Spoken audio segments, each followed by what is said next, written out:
scrapping. He knows all about making the most of these chances here. Lost in the qualifiers in the last 6 years since his last appearance.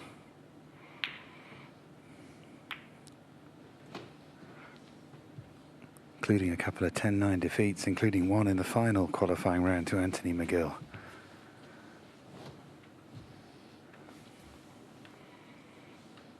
Well, can Ding pull out a long pot eventually?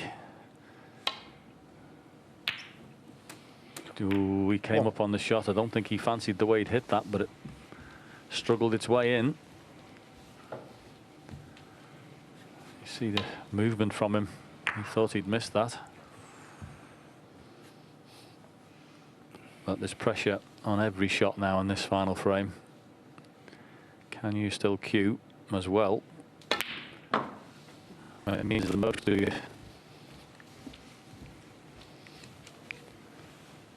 Red above the black is perfect for Ding.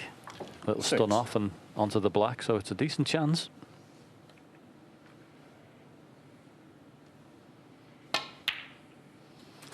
Seven. Well, you're getting into the Gary Player quote territory, aren't you? Play like it means nothing when it means everything.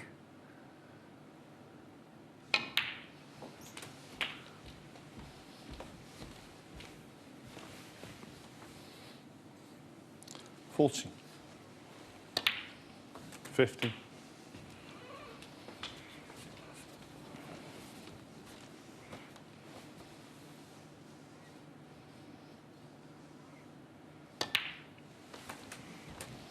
It's the sort of chance he would have craved.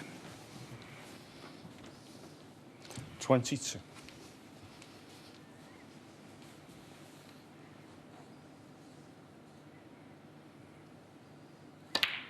23. Having pulled it back from 9-7, Mark King will be sitting there and wondering if he'll get another chance. Just a nice little cannon up into the red on the right-hand side here. We'll leave the bottom red. Quite hit it how he wanted, but he's still good. 30. I'd like to have had a fuller contact on that one, but nevertheless, this red is still available. Just a bit more of a stretch because of that loss of position. 31. And because of that, lost position again. Don't know whether that's a plant on those two reds. Ding's going to have a look at that. Two reds to the right-hand side of the pink and two reds. Those two together. Just have another look to see if that's... Oh, it's not far off. That's a right result if it is.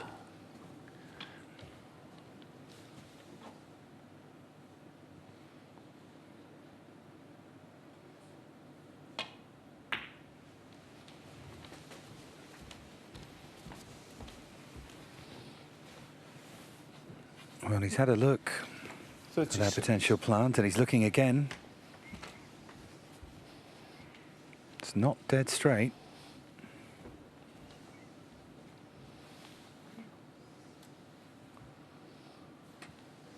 Not much in it to be made. Concentrate, of course, when you get these. Don't get excited just about the plant. Make sure you play good position as well, because I think he'll knock it in. Well, he hasn't. Ding Joey. 36. Well, surprise, but a good 36-point lead. I think he's a little fortunate that he's not left anything. Well, nothing obvious anyway. Certainly going to have to be a good shot.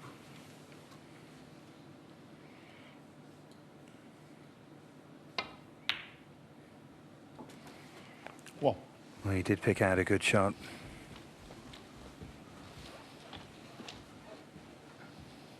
Just comes down to who holds their nerve, who can drag themselves into the second round.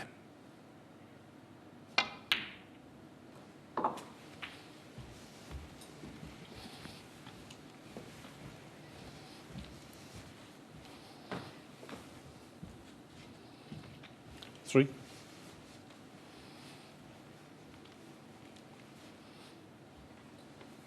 Yeah, not an easy decision, this one. And to just slow drag it in for the black, which is what he's done. Absolutely lovely shot from Mark. It gets a bit more difficult from here on the black, obviously. Such a competitor. Just does not know when he's beaten.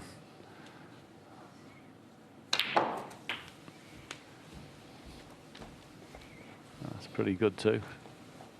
Done well to get there. 11.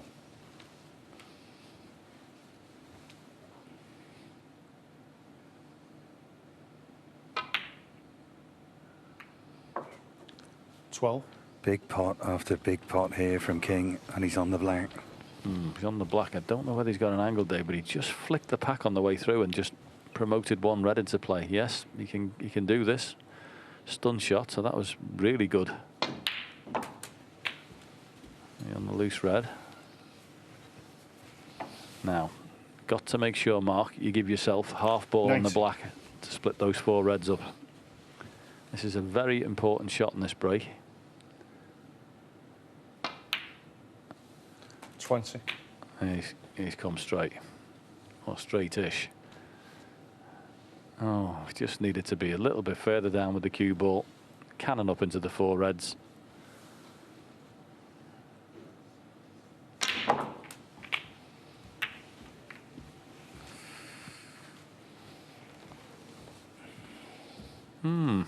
Maybe. 27.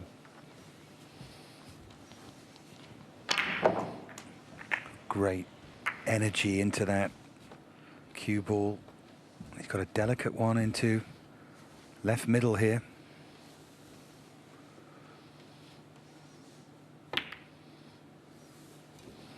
$28.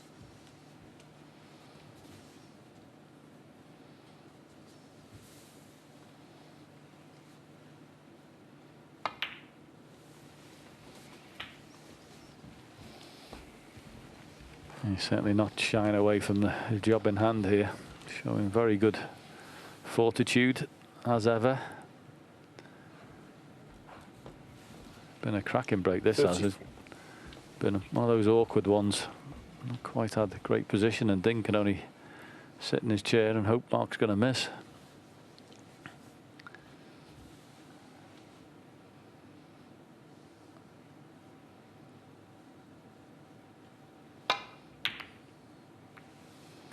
$35. Now, this is a tricky one. Just lost the cue ball slightly, but we've been saying that quite a bit through this break. It doesn't seem to make any difference to Mark. He's been potting some cracking balls. He's had to try and Mark King. drag out clutch pot 35. after clutch pot, and it's deserted him there. Well, one good pot with the rest for Ding, and that might be a very costly miss on the black. Wasn't easy, I know. It was the shot before when he lost position. Not on his hands at the moment. Well, Ding's reaching for this. Just checking that he can get through the cue ball. One. It's there, the extension on his cue, and he's just got to get high for the loose red. That's to the left and above from the pink.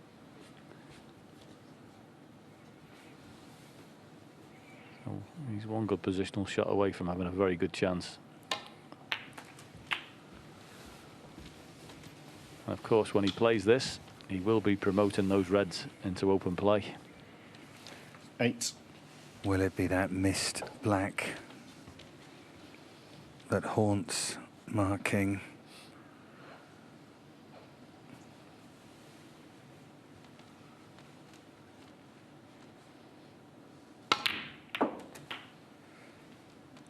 Foul. It's unbelievable.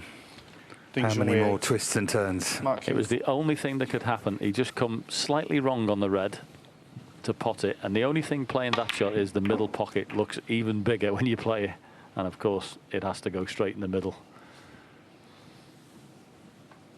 What a game this is. It's a shame there's not a crowd in this to see this, because this is just oohs and ahs.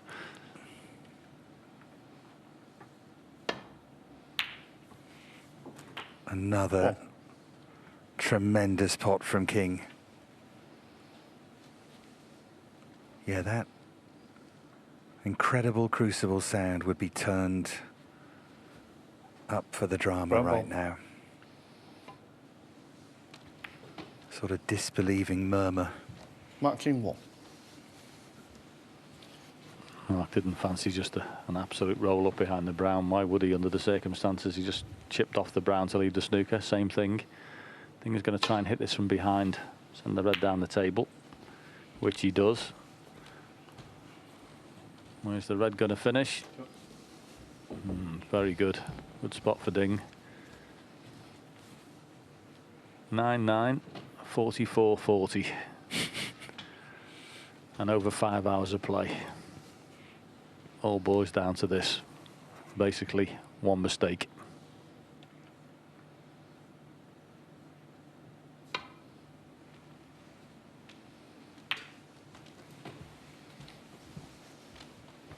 And even then, amidst all the tension and what's on the line, Mark King still took the time to tap the table, that previous shot.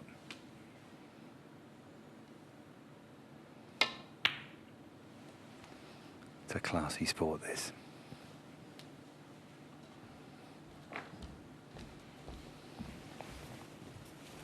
Well, looks like he's got Mark in the snooker. Probably come off the side cushion, and once again, not about hitting it. Is he going to play it dead weight? Yeah, he's playing it slowly. It's a guaranteed way to hit it, but of course you know you're going to be in a bit more trouble for the next one. There's a good chance for Ding here to put him in more trouble. Thin off the red, side cushion, probably line up with green and blue again, or green.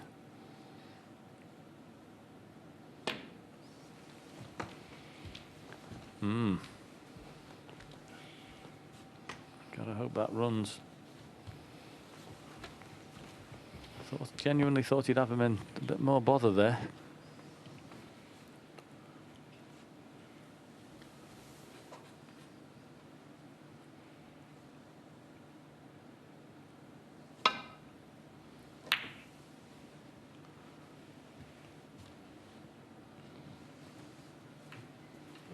Oh, he could have done without the kiss on the brown. Well, Dave, how's Ding's nerve? Because this is a chance you can only hope for in this circumstance. How's your queuing at 9-9? 1. Pretty good.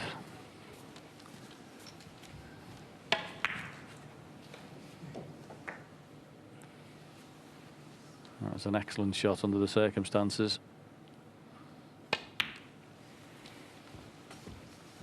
Cannot ask for any more if you're Ding Junhui. If you don't win from here, you don't deserve 5. to. And Mark King has been absolutely obstinate all day. 7. And tried as hard as he possibly can, and now it's out of his hands.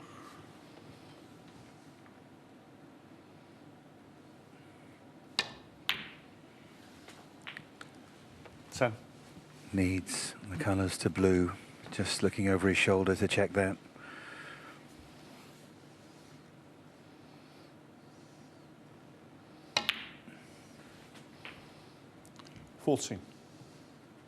He will be the most relieved man in Sheffield, let me tell you. He's had a battle and a half in this match, and he's going to fall over the line in a game 19. in truth that could have gone either way.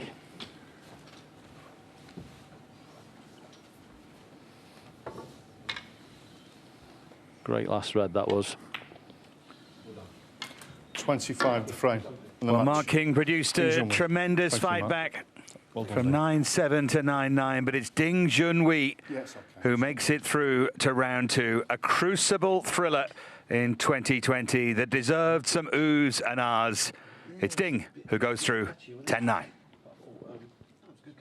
Well, Ding, a puff of the cheeks. He made you work very, very hard for that. Yes, he played well. He put many very good shots, and I played well as well. But then I play more open snooker, so it doesn't get quite hard for him. What were your thoughts when he fluked that pink and you realised you were being taken to a decider? Well, that's the chance to have a chance to make he can double in. So he made it, and he played for that. It's not, maybe sometimes he got luck, but decider I'm very confident because I win. I think I got more percentage to win. And sometimes you need to come through these tight matches to really feel like you're in a tournament. A certain Judd Trump came through an epic 10-9 thriller in the first round last year and went on to win the title. So you never know, do you? No, I don't know. First round always tough, and they have 3 rounds already. They they have a good practice match for before the World Championship starts. So for me, it's, in past 5 months, I haven't played anything. I still not feel too much pressure because I don't feel really in. So.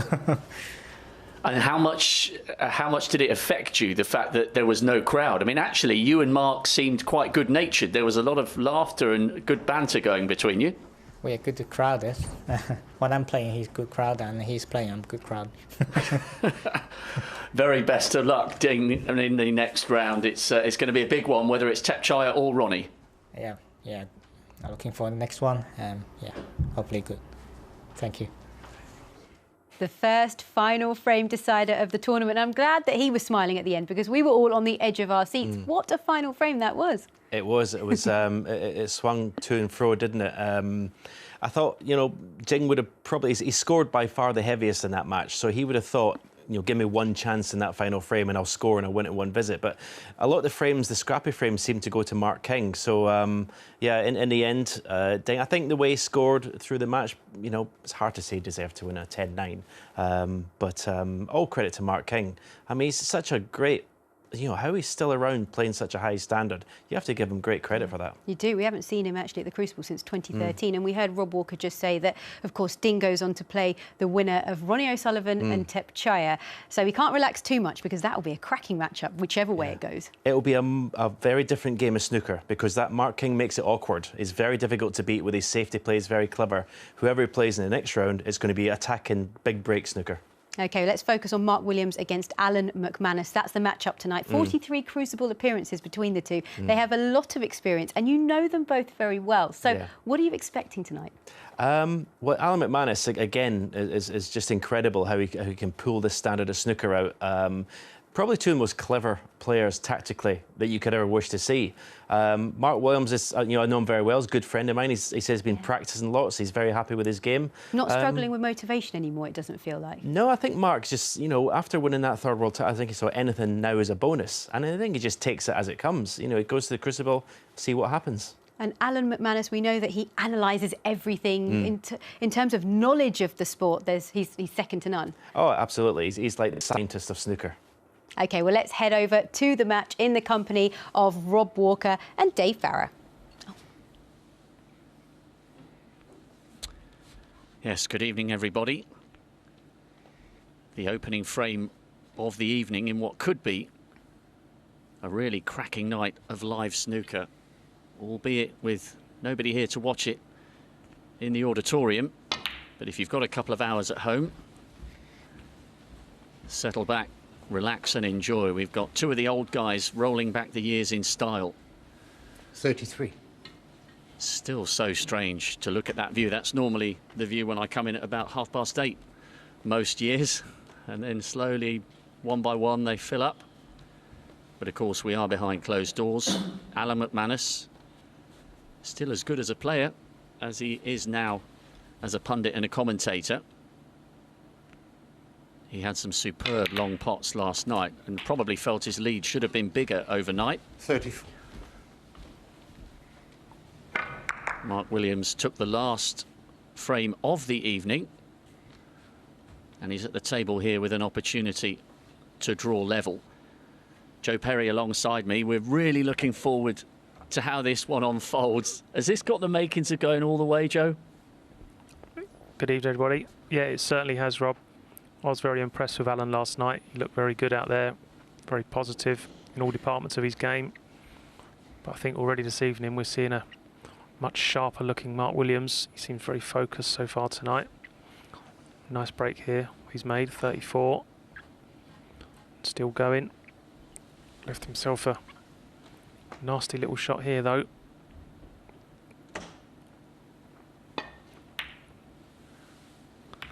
Oh, it's a lovely shot.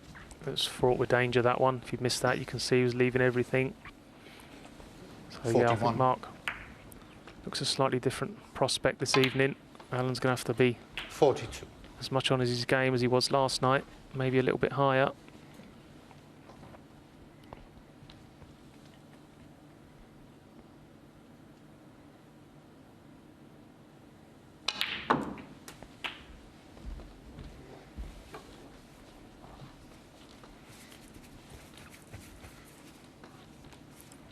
Didn't quite get into the cue ball there. Mark having a funny look 49. at Jan as he cleans the black, thinking he may have got a bit of a heavy contact there. Still shouldn't be no problem with this red. 50. But it has gone wrong. Needed to avoid the cannon on the baulk colour. So, not going to win the frame at this visit. So I'll be looking now, choices now, trickle up behind a colour for Alan and Snooker, or try and get himself some extra insurance and put one of the colours on the side cushion.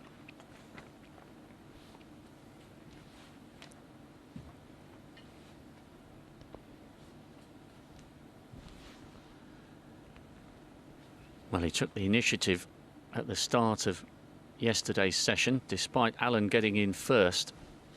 In the opening 2 frames, it was Mark who had the early advantage. But Alan played some really positive snooker. Had a great century in the 3rd frame to get himself on the board and then move in front. It was nip and tuck last night. 43 years of crucible experience between them. That's quite some record. Mark Williams, 50. Well, he couldn't have played that one any better. Got the best of both worlds there. Not only put a colour safe, but also got the cue ball up behind a colour. That was a very good shot from Mark Williams, keeping the pressure on. I think it's very important he gets off to a good start tonight, because he was on the back foot last night, playing catch up for the most part. Lovely little shot there from Alan. Expect nothing else. Angles, that's what he's known for. Great knowledge of the table. Thank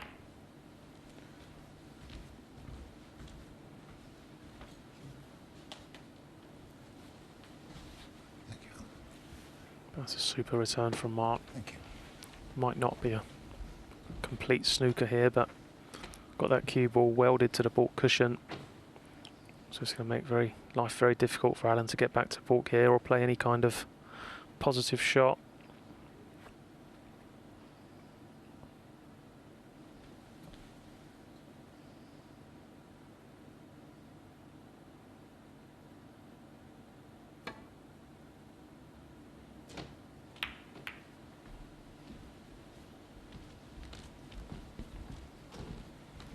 I think he'll be happy with that. Couldn't do a lot more there, really.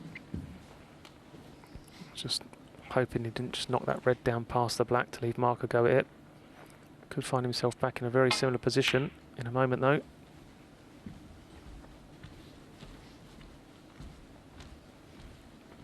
This is great stuff from both players. It's not all about potting and break building. This is a massive part of the game also. We've got 2 of the best in the business here.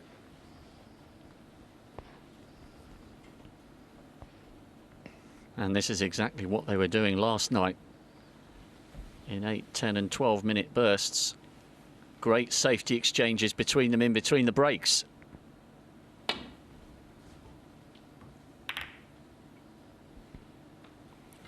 That's a big misjudgment there from Alan. He's looking to play off 2 cushions, flick the outside red and run back up to the baulk, but misjudged it. Caught the red much too thick, and he's handed this frame on a plate to Mark Williams. 1.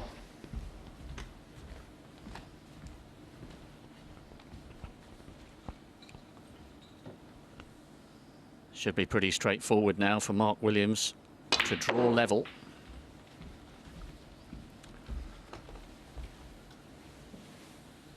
Six.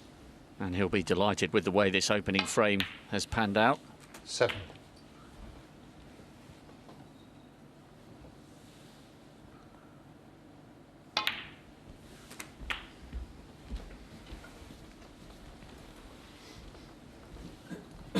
$14. 15.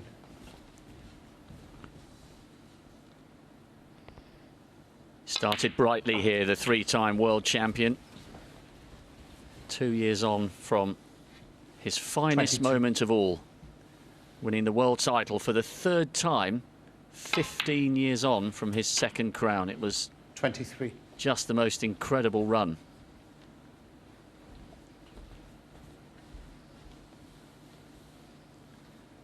He's made one big final this season, lost to Shaun Murphy at the climax of the China Championship. That went all the way.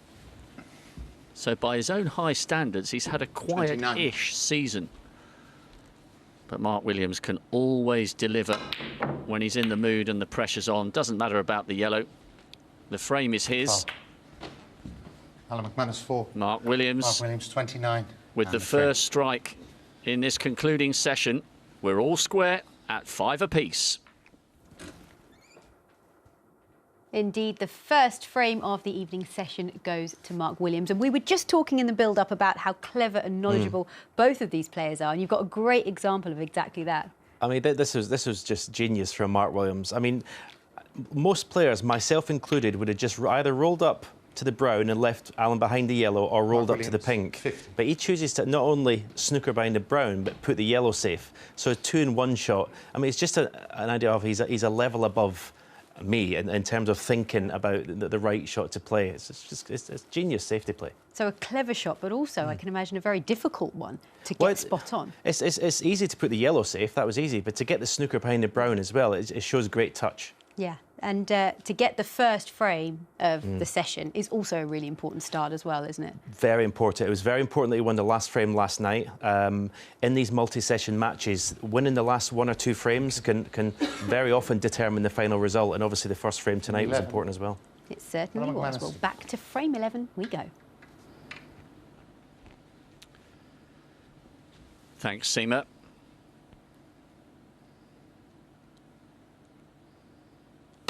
Alan McManus will be annoyed with himself at the early opportunity he allowed Mark Williams. He'll be absolutely desperate to hit straight back and remind his good friend and long-term rival that he's as up for it tonight as he was in yesterday's opening session.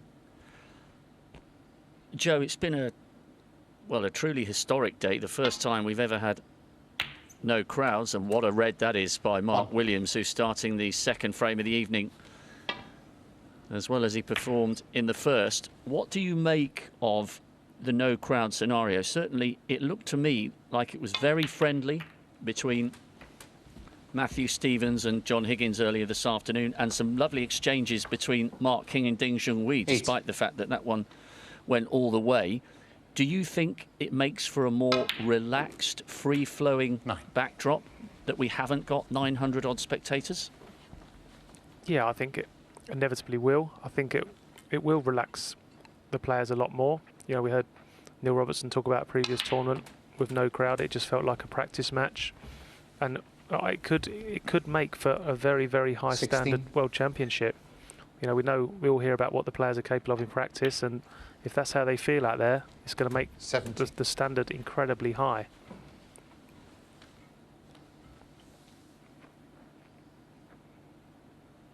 Mark Williams looking good so far this evening. Cracking long red to get in. Trademark long pot, you would say. 24. Well, it's early days in this final session, but you'd have to say Mark Williams looks far better this evening 25. than he did yesterday. He didn't play bad yesterday by any means. He just was always on the back foot, sort of in Alan's shadow a little bit. But he looks like he's ready to boss this match tonight.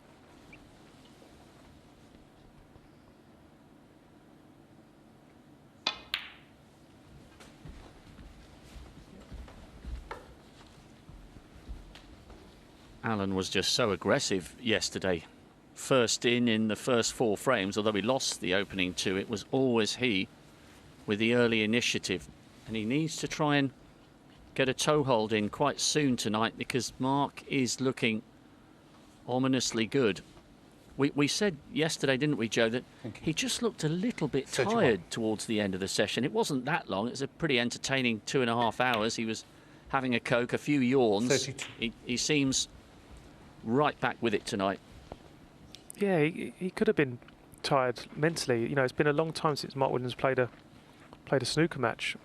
You know, sport isn't all about running around and being out of breath. Sometimes Mark probably hasn't concentrated that hard for that long, for a long time, so it probably did take its toll on him last night. But I think that first session 39. just, you know, blew away a few cobwebs, and he definitely looks more like the old Mark Williams tonight.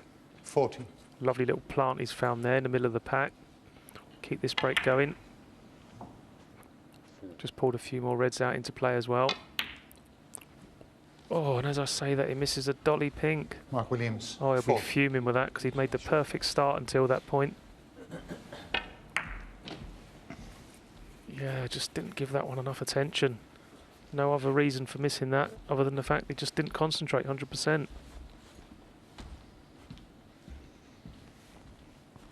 And this is the opportunity that Alan McManus was waiting for.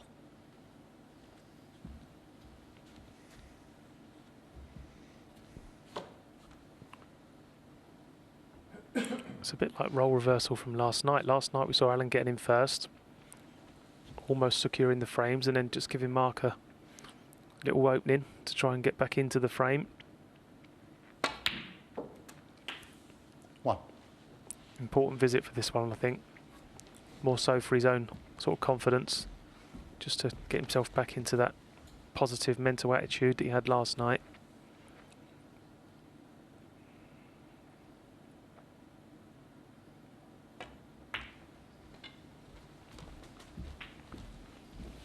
It's a nice little chance. To pot this red on the pink spot. 6. May choose just to brush off the other couple of reds, hopefully bring 1 or 2 more into play.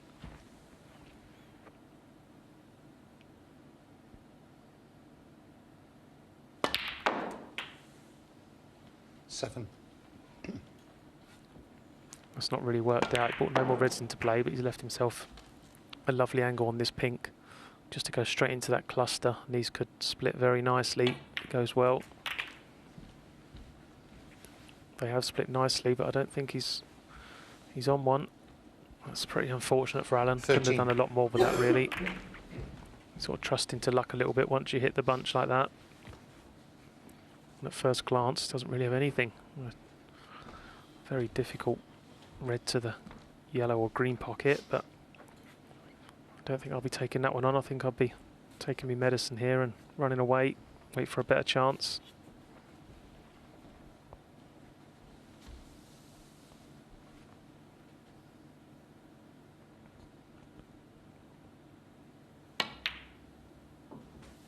Oh, superb from Alan McManus. 14.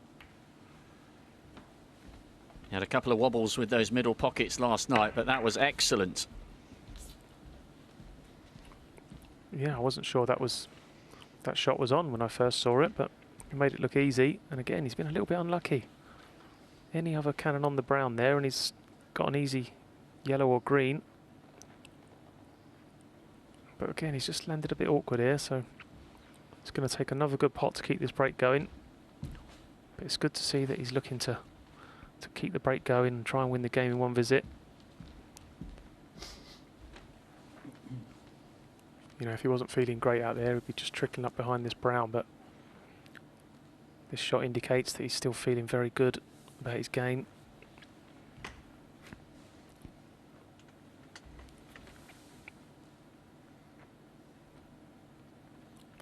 Needs to worry about the pot here.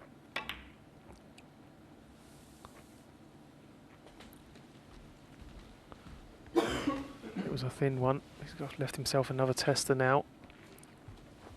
17.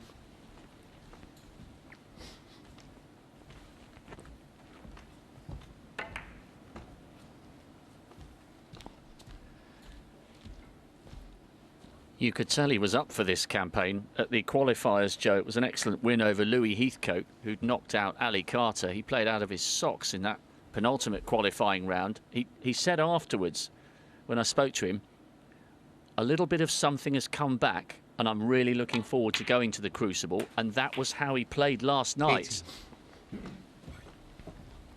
18. Yeah, we see each other all year on the tour, and Alan, he was sort of flagging a bit midway through the season. Didn't look like he was going to get this sort of form back, but he's turned up at the World Championship in great form. And these last few pots, these last 3 pots on the trot to keep this break going have been right up there. Now he's back in prime position.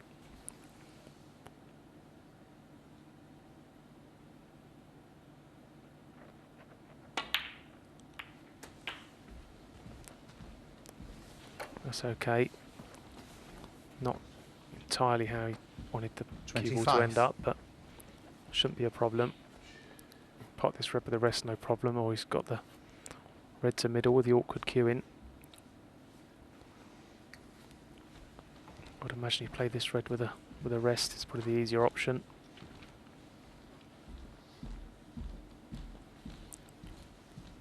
He's had to work hard so far in this break. A good opportunity now.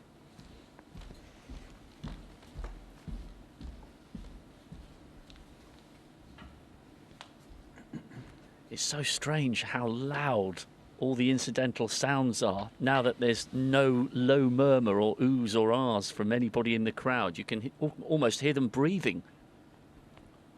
I'll tell you what is nice though, Rob, with no crowd. The only one good thing to come out of it is the no mobile phones going off.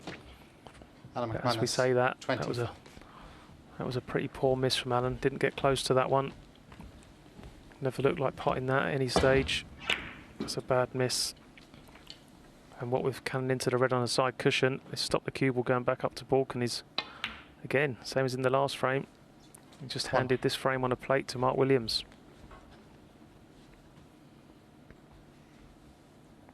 That will really hurt.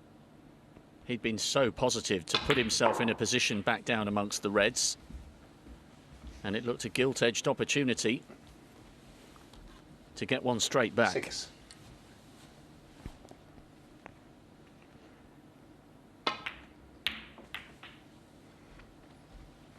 Seven. But yeah, that loose positional shot off the blue left himself in no man's land, really. Had 4 reds in the open and landed in the worst possible spot. So that is definitely a reprieve for Mark Alan Williams, McManus. I 7. wouldn't have expected to come back to the table there. All right, he's not come back to a very nice position, but he'll be happy that he's come back at all.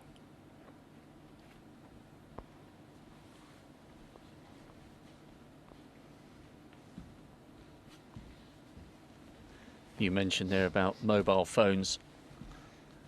I recall how gracious you were when you were 15 all against Ali Carter in the World Championship semi-final, and I'm pretty sure a mobile phone rang when you were down on a shot. You took that ever so well. Yeah, I remember that, Rob. I'll tell you what, it's a good job my mum didn't find out whose phone that was. She still talks about it today.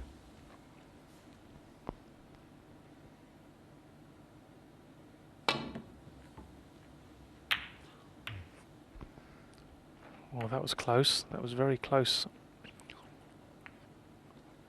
I'm not 100% sure here. Can we check No, we that? just heard Jan there. Even Jan's not sure. That was very, very close. Red or brown.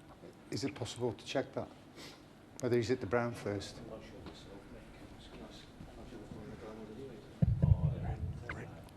I'd say red. Red Just first. red, yeah. Thank you. This is the brown ball. Mark Williams there, just getting clarification. Which one's the brown? He's colourblind with reds and browns. So that's the one time you're allowed to ask the referee.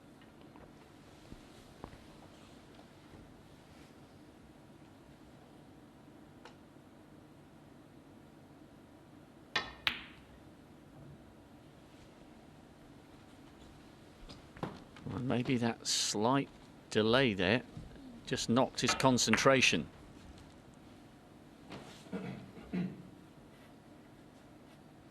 He would have expected to be in a position to finish the frame.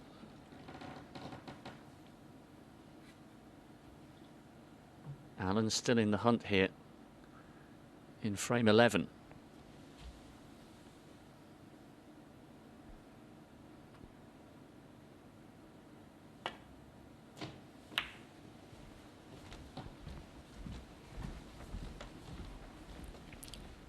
Not really much else Allen could do there, really. Could have risked getting back up to balk, but with that red so close to the left corner, it was always going to be risky.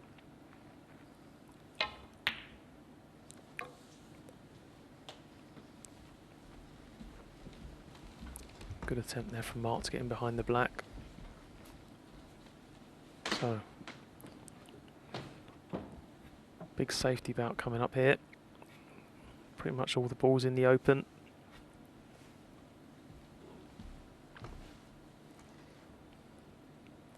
I feel it's an important frame, Rob, because both players have had their chances in this frame, and we are getting ever closer to the winning line.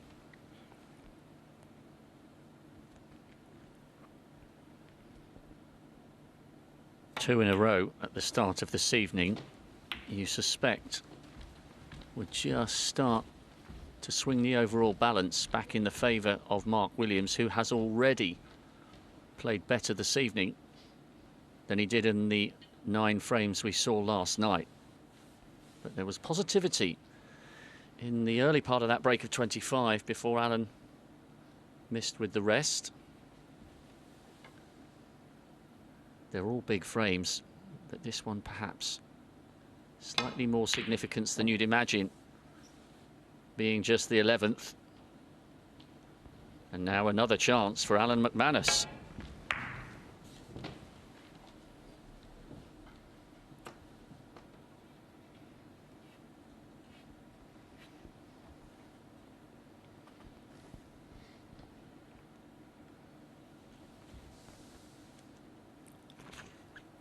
This yellow looks a good target here for Allen.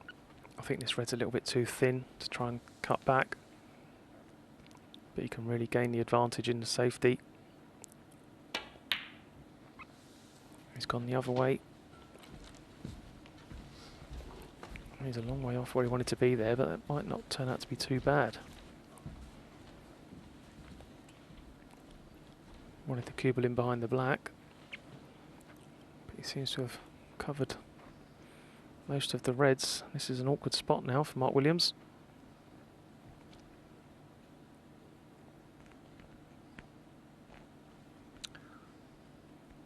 Jan Verhaas having to adhere to social distancing regulations. He is one of the best in the business.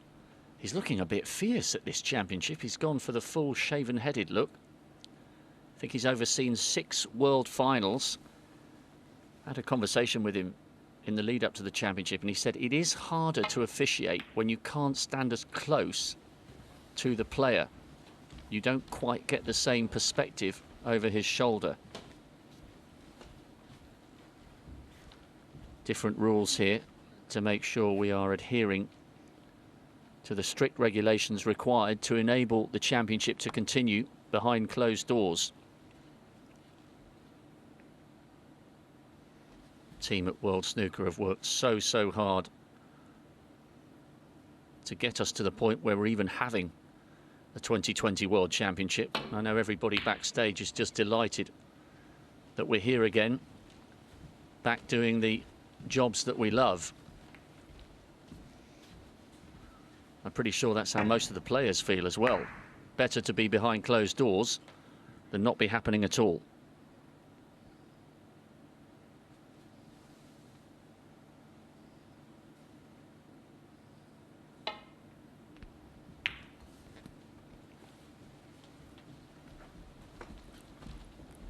Strange old situation panning out here, not something you see very often. Definitely not routine safety shots the players are playing. The balls seem to be also spread so widely. Normally you just play safe off balls back up into the balk area.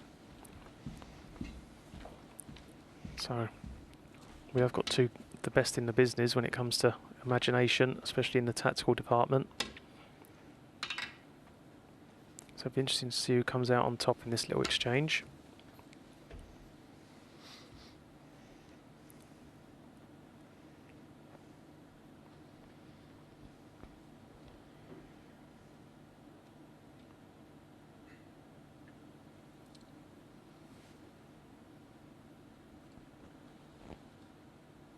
They know each other's games so well. And were both very relaxed before they came out, sharing a joke and a little bit of banter.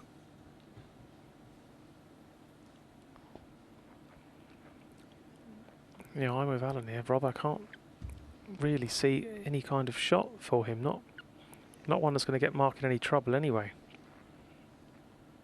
He can play thin off this red and try and get the cue ball back down to somewhere near behind the black spot, but to do that he's going to be pushing the red over the corner.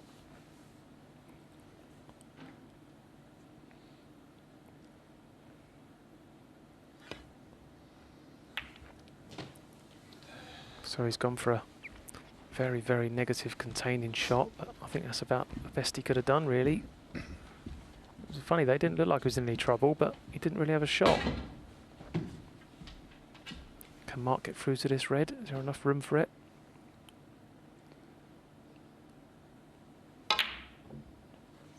He could, but he's missed it, so that little shot Alan played has ended up presenting him with an opportunity.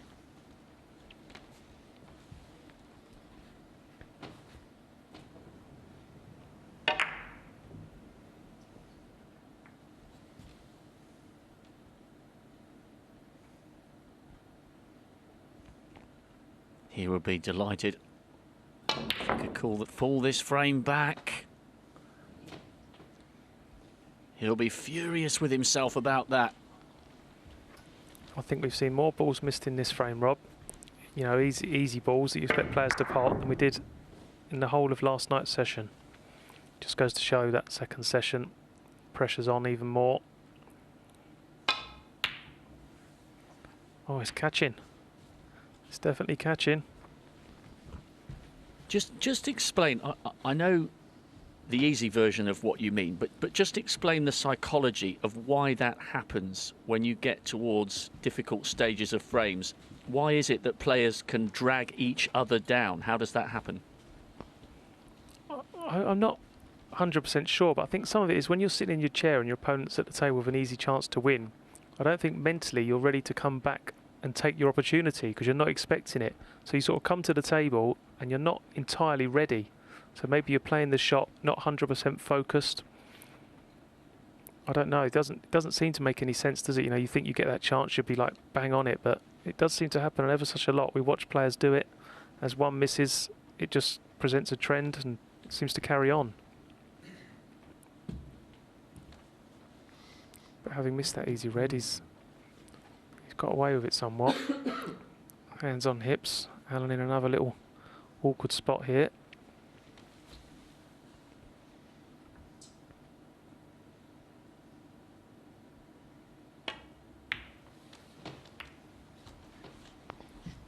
And that's that is a complete calamity, isn't it? You don't know how you could sort of jazz that up any other way than a complete butcher of a shot, that one. I don't think he was 100% decided and happy with the shot he chose to play and then proceeded to play it badly, so he'll want to forget that one pretty quickly. One. I think this is where Mark Williams' temperament really comes into its own. A lot of players will dwell on bad shots and carry it into their next visit or the next frame. Mark Williams has got to be one of the best in the world at just putting things behind him.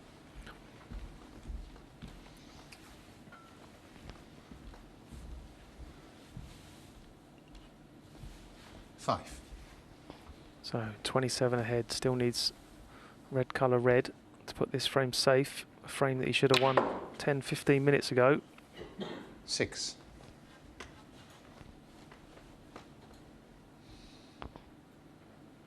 And that's not ideal. Once again, a bit shorter pace.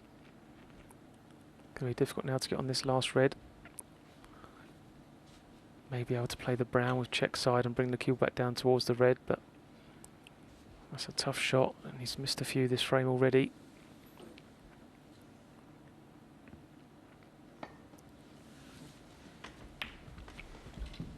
Mark Williams 6. It seems a while ago since Alan worked hard for that break of 25. Been a strange frame. 22.5 minutes played. Still enough on. And again, Alan hit the red there, but misjudged it. Wanted to hit that red 4 ball off the second cushion. Didn't quite get it, and he's presented Mark for another sitter. 1. That should be frame over. So not a pretty frame, but they all count the same nonetheless.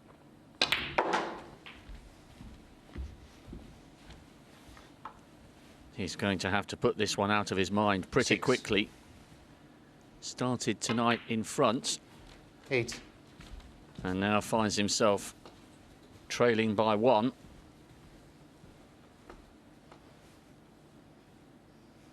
It hasn't been vintage from either player.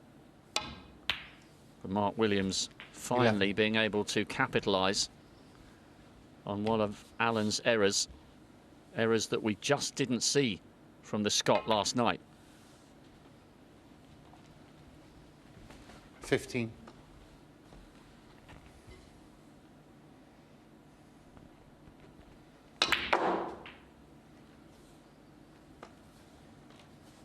Wow. Mark Williams 15. Alan McManus 6. So a scrappy old frame. Mark Williams. Mark Williams takes it. He's in front by 1, 4 away from the winning line. Indeed, so it's back-to-back frames for Mark Williams, and he's in front for the first time since the 2-0 lead at the top of the opening session. But I think that's a frame to forget for both of them. Yeah, well, especially Alan. He wants to forget it. Mark Williams, at least he won it at the end of it, so he can move on. Yeah, there's a lot of strange errors after you saying how clever both players are. There was a lot of very unclever shots. They might have heard you and got a bit carried away with that. But it's amazing how bad play is catching. You know, there was this one player who missed, and then it seems when one player misses an easy shot and leaves a kind of half chance, it seems to put more pressure on the next player's shot because he wants to, well, he's missed an easy one, I need to capitalise. And it just caught on, and then they were just making strange errors. But Mark can get on with it. Alan will still remember it. Of course he will. And uncharacteristic errors from Alan McManus. And as Rob was just saying in commentary, we didn't see that from him last night. He was in the frame. He put some really good balls. I mean, like a beautiful red along the cushion to stun for the black, and then missed, you know, a pretty easy red with the rest when he looked like going on and winning the frame. So those are the ones, unforced errors that he's got to cut out. Frame 12. Well, can he find a way back into this? Mark Into frame Williams. 12 we go.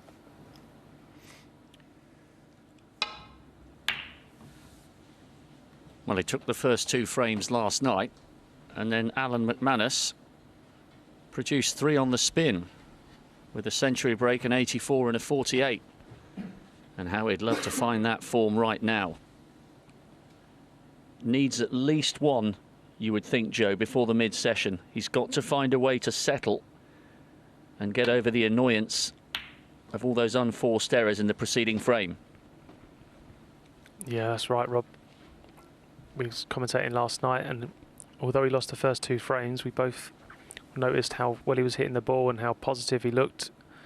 Not quite the same this evening. He's lost them first 2 frames tonight, but in a very different manner to last evening's play.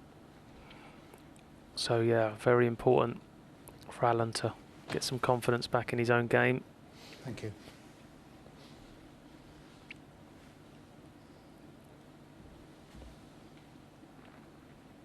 Just needs to cut out them unforced errors because he is getting opportunities.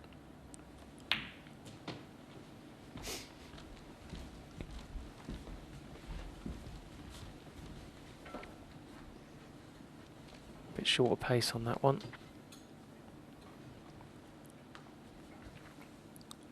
Not sure if Mark can cut this one back into the middle. It's thin. Oh, he overcut it in the end. That's a good effort. I'd be surprised to have overcut that. So, first chance in this frame to Alan McManus. Can just drop this red in and play for black or pink in the centre.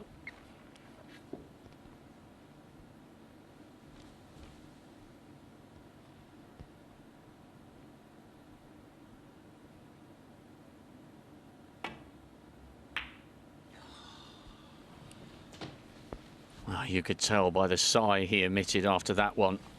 Yesterday, they were straight in the middle of the pocket.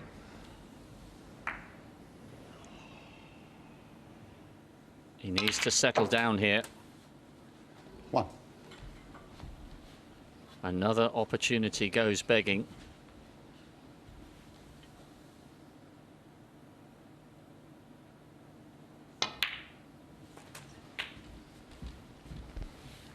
Yeah, Mark Williams, he's been around the block. He knows what it's like out there when you're playing a few bad shots.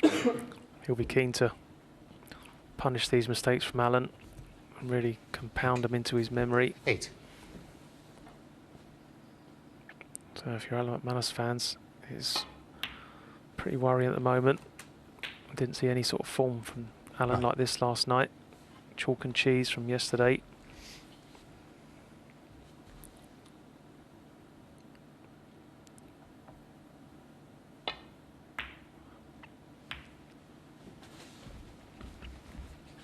Oh, well, that looks like it's gone wrong.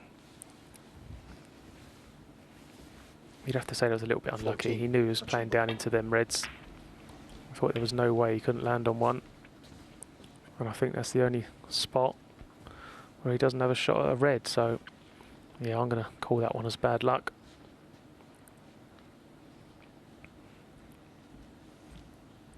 So this match really yet to get going this evening. Both players have had some good chances.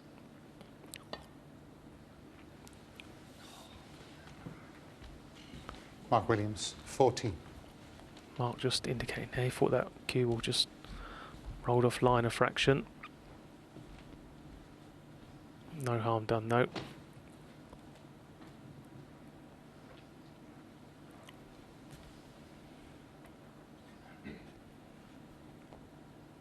Spells of frustration for both of them in the early part of the evening.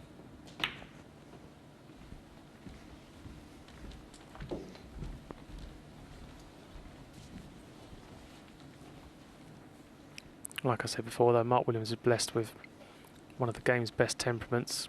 You know, I don't think he'll mind if he wins this match 10-5 and doesn't make another 20 break. He's very, very good at putting bad shots behind him.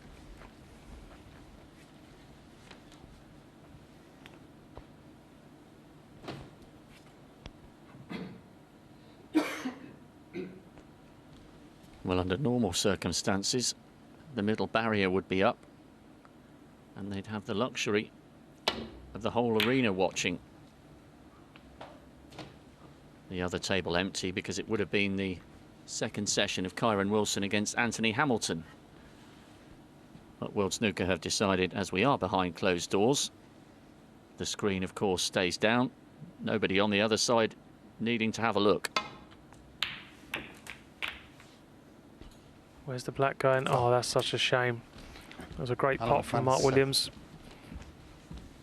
I'm not sure if he intended to bring the black into play there. If he did, he can count himself very, very unfortunate.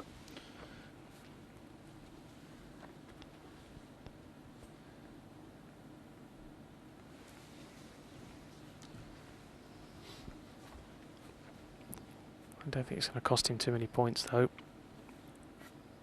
Left Allen very awkward queuing over this black, so highly unlikely he'll be taking anything on.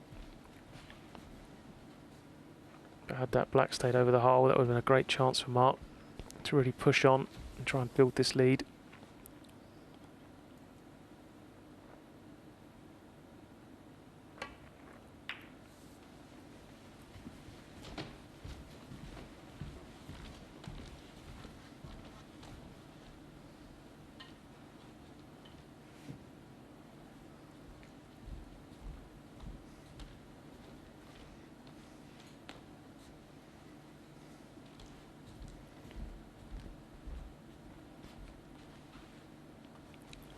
There is a possible path back to balk here for Mark, but looks like he's choosing to play the more containing shot. It was risky, trying to get the cue ball back. A few obstacles in the way, but no harm done. The only trouble with that shot is you're not gaining any advantage from it. All you're doing is sort of guaranteeing yourself another shot. Every chance now he could be in just as much trouble after Alan's next shot.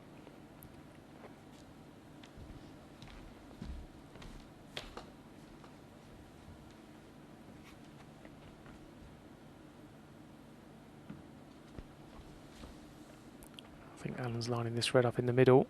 I think he thinks he can take it on and not leave nothing should he miss. Again, quite a long way off there. Didn't really threaten the pocket, that one.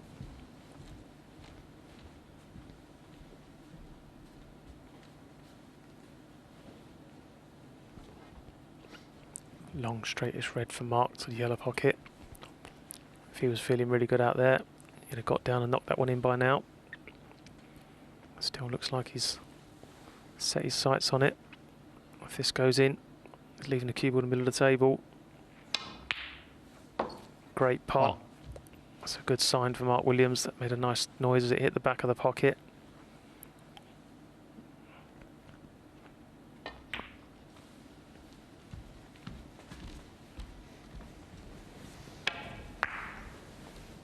We didn't see too many of those from him last night. It may have been scrappy in patches. But from Mark Williams' perspective, it's gone pretty well so far tonight. If he can make it 3 on the spin, he'd be absolutely delighted with 1 left before the mid-session. 7.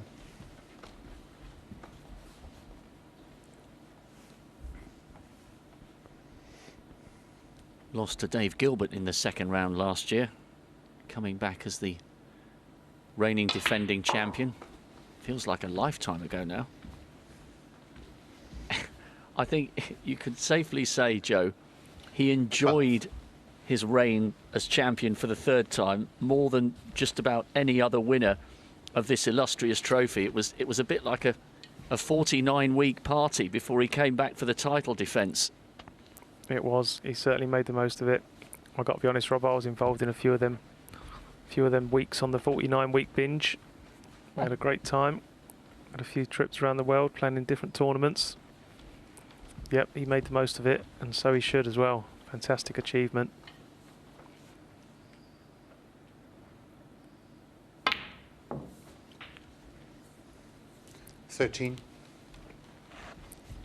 You've got to say that that's going to turn out to be his defining moment, surely, because the best of the 3 world titles, because Joe was there with their 3 children, and it just seemed in the season that followed as though he himself was recognising that he was never going to be able to top that feeling. Oh dear, we weren't expecting that. 18. No, he looked at that red 2 or 3 times, convinced himself that it went. As you can see there, clearly didn't, just caught the other red on the way through. And that's a big let off for Alan. Mark didn't need to play for that red. There was other loose reds there he could have played on, but he was convinced it went. So just as he starts to look good, he just throws in a little unforced error. Story of the night so far. Yeah, going back to Mark Williams' World Championship win, I think the reason it was so special compared to the other 2 was because when he won the other 2, he was tipped to win them. He was like #1 in the world and, you know, one of the real fancied players, whereas no one really gave him a chance of winning it a couple of years ago. We all know as other players that he's more than capable still, but he wasn't one of the fancied players.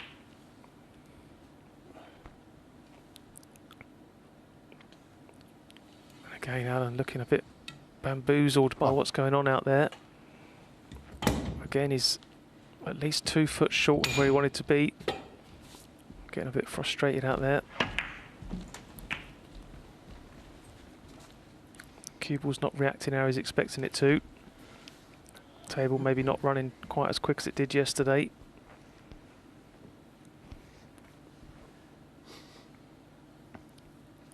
And again, from having a golden opportunity, he's now going to have to find a good pot from somewhere to keep this break going. It's horrible when you're having sessions like this. Everything's awkward. He can't put his hand where he wants to put it. Anything that can go wrong does go wrong. Yeah, you just find yourself getting more and more frustrated. I think the whole world's against you.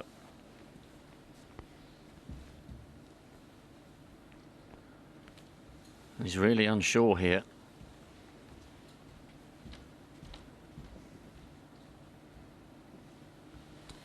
Well, he really wants to keep the break going because he knows it was a gift of a chance presented to him, and to come away only scoring one and then follow it up with a poor safety shot.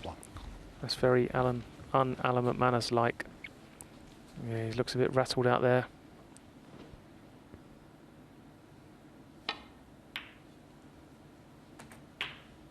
One.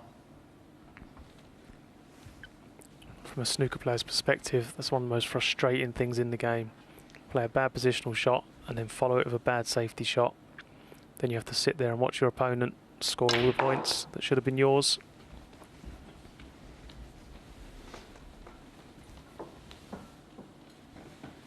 Six.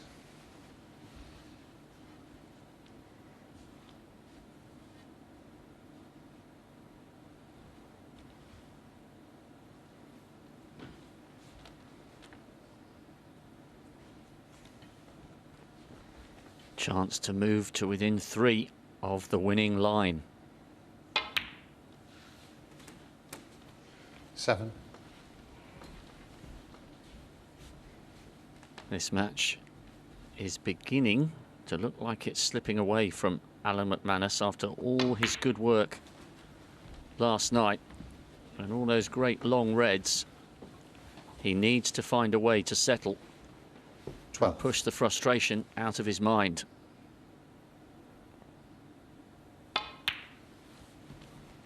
$13.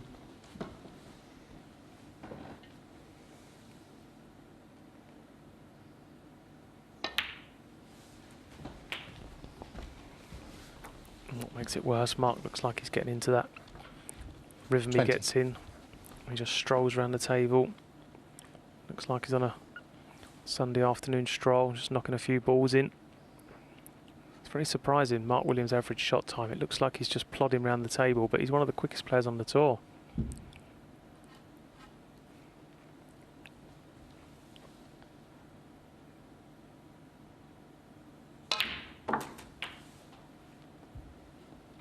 $21.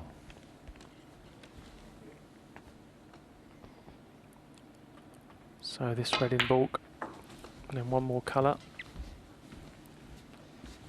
But again, that's very short of pace. 26. Both players struggling with the pace of the table this evening. And again, still not got used to where the wrist's hiding. Not in its usual place, of course, due to the new measures we have in place in this championship. Extensions. There is extensions, yeah, of course. Yeah. Players are responsible for handling their own ancillary equipment. But of course, Mark hasn't played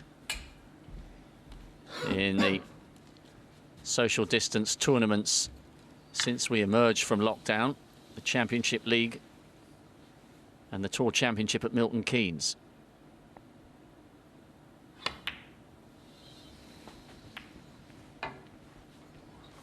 $27.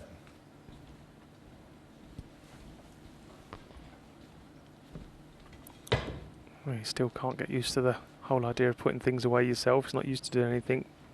Mark, in my knowledge of him, he's not the most active of people. Likes people to do things for him. Won't be happy doing it all himself. That reminds me, a couple of years ago at the UK Championship in York, World Snooker decided the players should walk down the stairs a little earlier than the semi-final stage. And I introduced Mark Williams. Crowd gave him a big reception. He got to the bottom of the table, puffed and puffed, and climbed over the set and just waved and sat down, much to the amusement of the crowd. Shortest route possible. 29. Minimal energy expended. That sounds about right. But he's done what he needed to do here. 30. He's got over the winning line in this frame. That red seals it. That will stop Alan coming back to the table. And Alan needs to really compose himself in between frames here. Try and get his concentration back. Really get focused and ready. It's only 7-5. 36. Long way to go. Frame conceded. Frame Mark Williams. So 3 on the spin for Mark Williams. The unforced errors from Alan McManus continue. 1 more before the mid-session. This has been the perfect start for the Welshman. And you can see the frustration on Alan's face. You feel really bad for him because obviously a catalogue of errors in that frame yet again, very uncharacteristic for him. But then it was a mixed bag in terms of Mark Williams' performance as well. Yeah, there was still some unforced there, some strange things. I mean, if players were in a players' room watching that, we'd be saying things like, "Oh, Alan's gone." You know, he can't win now because he's making so many strange shots, bad shots. But Mark Williams, I mean, it was like we're going to see 2 shots here, go from the sublime to the ridiculous. I mean, look, this is, you won't see a shot better hit than that in the whole World Championship. I mean, that was just beautiful. And then I don't know whether he's getting old, his eyesight's gone, but that red didn't even go. You know, so I mean, you would say there's nothing wrong with his eyesight with the pot we've seen before, but then what's happened there? I mean, yeah, I think it's Specsavers, I think. Other opticians are available. But we'll make sure we pass on the message to him. But then it's strange because obviously the frustration is growing for him, but we've seen him come back before, haven't we? Yeah, he's getting angrier and angrier, and there's one place you can't afford to let anger take over. It's the Crucible. He knows that, but yeah, he needs this frame badly, or I don't think he can win. He certainly does need it. Back to Rob and Joe. Thank you, Seema. Thank you, Stephen. Great insight there from the 7-time King of the Crucible. Strange not having him here with us. Foul. Well, not what Mark Williams was expecting. At the start of our last frame before the mid-session, a frame that Stephen Hendry has underlined must go surely to Alan McManus if he is to have any chance of clawing his way back here and taking us to a decider. Would you agree with that, Joe? Is it a must-win? Yeah, I'd wholly agree with that.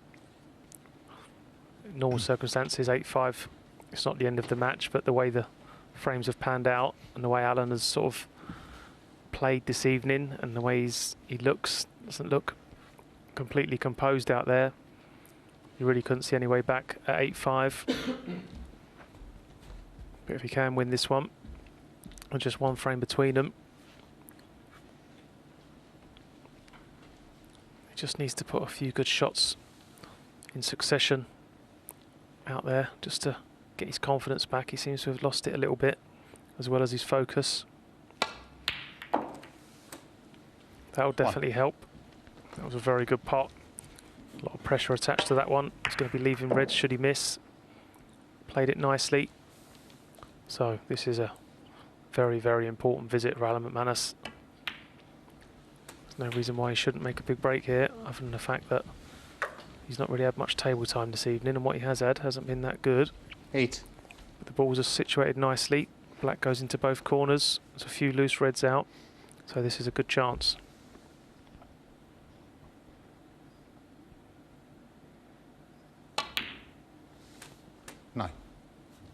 That long red could turn out to be very significant indeed in the momentum of this match. His long pot success rate last night was way up. He was 6 or 7 out of 8 or 9. Drifted back down to 56% on the long pots, and he's back to under 90 with his overall pot success, but that was better. And this is a great chance for the 1994 Masters champion. He must capitalise on this opportunity.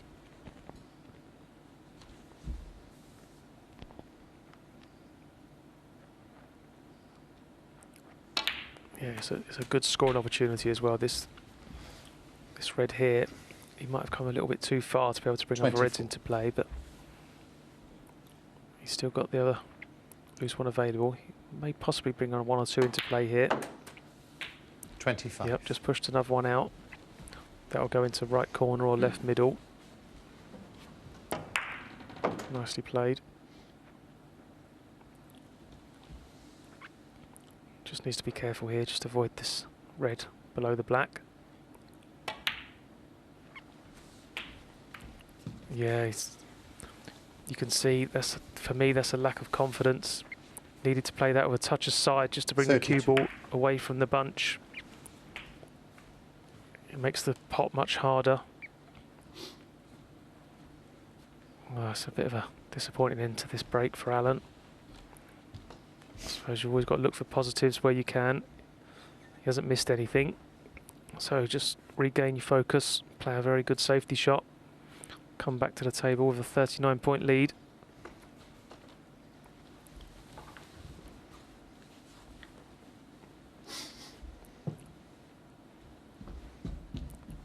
Seems to be going the long way round this safety. I'd have thought he could have just flicked off the red he was closest to, gone twice across the table, but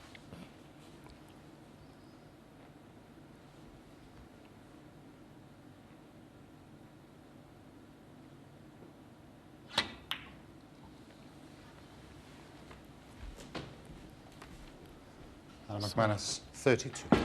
a better visit for Alan, but still not one that's going to fill him with any confidence. That was a good chance there.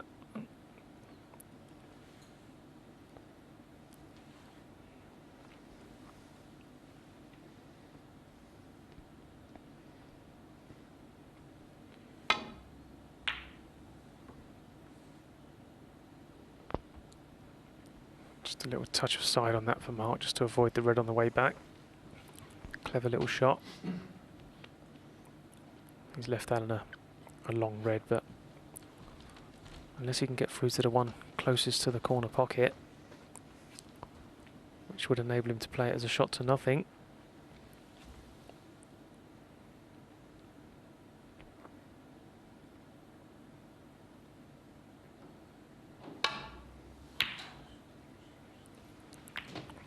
Oh, I can see he badly mishit that one. Played it positively, played to hold for the black, which made the shot quite difficult, but missed it by such a distance.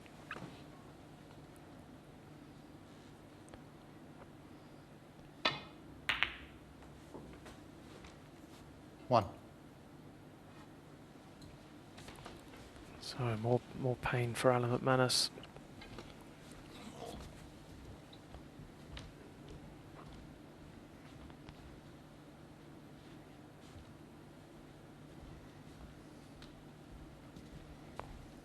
The longer it goes on, Rob, it just seems to get harder and harder to make them visits count. More telling, put more pressure on yourself when you come to the table to make it a big break and so forth.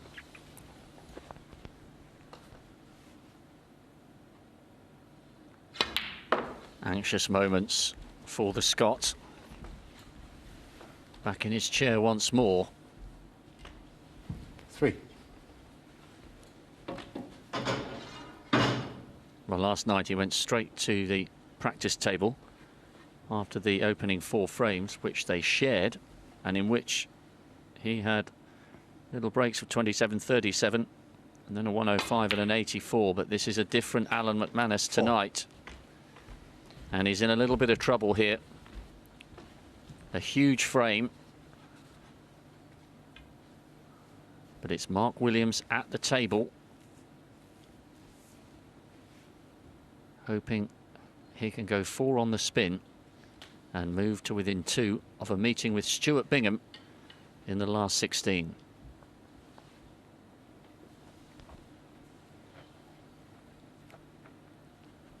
I'm not quite sure here, Rob, if that red just below the pink pots into left corner. If it does, it shouldn't prove too much of a problem, this positional shot. Well, he won't want to take it on from there, that's for sure. Yeah, you can see it clearly went. How many two? I don't think he'll be taking it on now.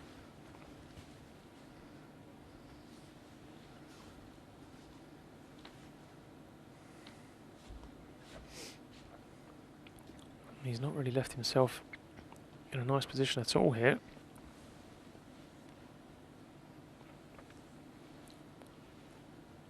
Can't see a way he can get back to baulk. Might have to play a very negative, just containing shot here. Just roll into the pack, or just roll into this red on the side cushion.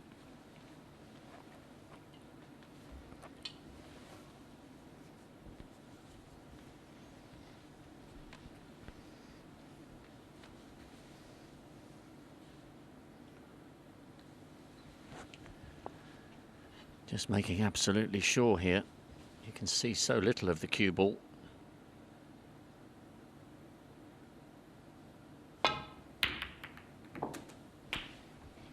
Well, that's one way of getting yourself out of trouble. What a fantastic pot that was. Obviously felt there was no way he could play any kind of good safety shot. Went all out for the pot, and it was fantastic cueing.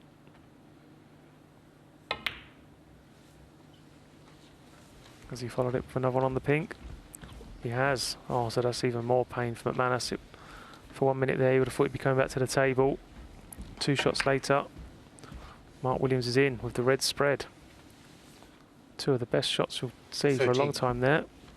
Back to back.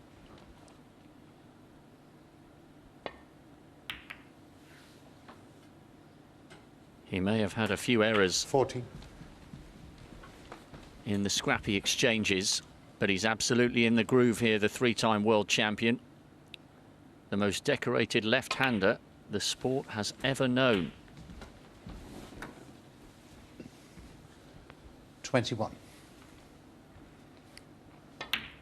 Well, that ready potted 22. to keep this break going. It was worthy of a frame winner, that's for sure. It's amazing how quick things can change. He was looking at a safety shot only a few shots ago. Now he's got the balls at his mercy.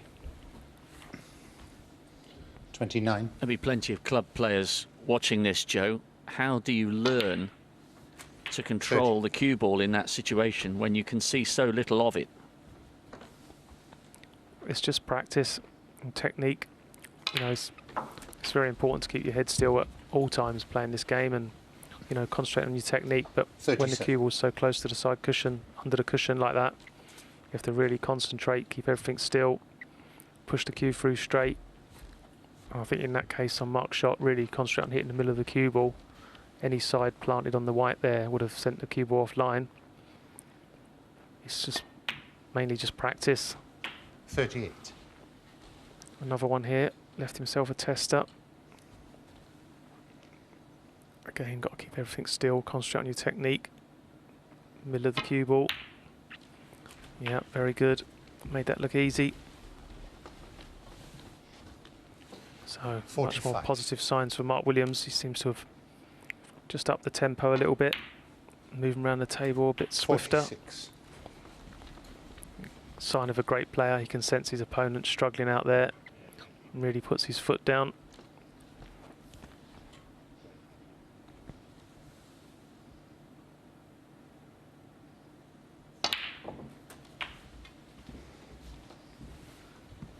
So another look.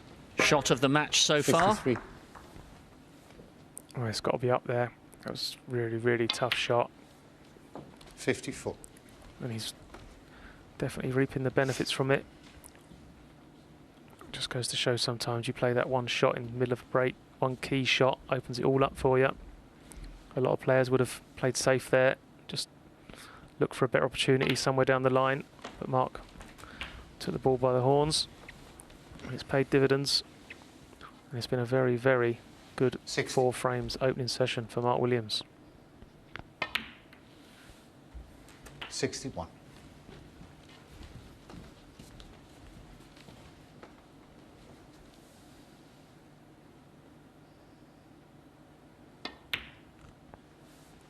Alan McManus with the first opportunity in this frame. Quick to get to a break of 39, but then ran out of 67. position. And Mark Williams has capitalised on the opportunity brilliantly so 68. far.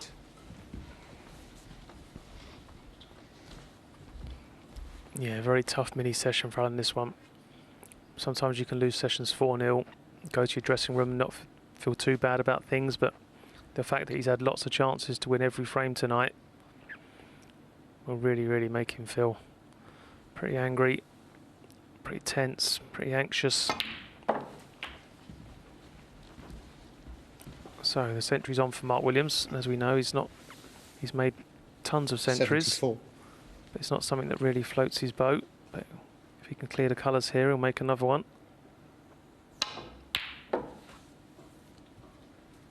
76.